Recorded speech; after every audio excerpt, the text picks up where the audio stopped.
Indoor plant আমার কাছে আসলে ভীষণ ভালো লাগে। কিন্তু এত বেশি যত্ন করি তারপরেও দেখা যায় আমার ইনডোর প্ল্যান্ট গুলা কেন যেন নষ্ট হয়ে যায়।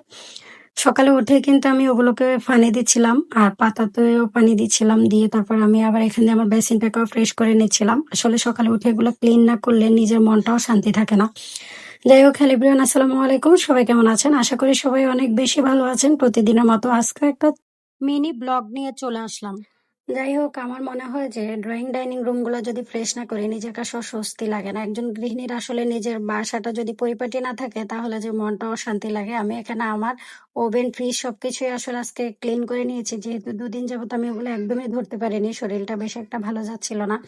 এই তো আমি আমার ছোপা-টোপা সবকিছুই গুছিয়ে নিচ্ছি। ড্রয়িং রুমটাও ফ্রেশ করে নিচ্ছি, ডাইনিংটাও ফ্রেশ করে নিয়েছি। আলহামদুলিল্লাহ। আসলে আমার কাছে মনে হয় যে পরিপাটি চলার মধ্যে নিজের কাছেও একটা ভালো লাগা কাজ করে।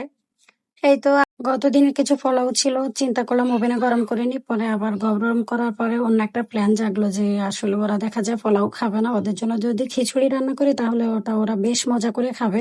ওরা আসলে খিচুড়িটা পছন্দ করে। ফ্রিজ খুলে দেখি তেমন কোনো সবজি নেই, জাস্ট পেঁপে ছাড়া কিছুই নেই।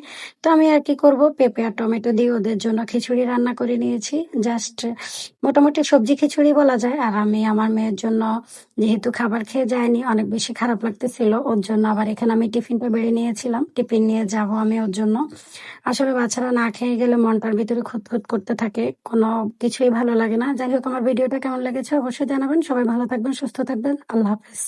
অবশ্যই কিন্তু একটা লাইক, একটা কমেন্টস, একটা শেয়ার করে যাবেন। আপনাদের কাছে অনুরোধ রইল।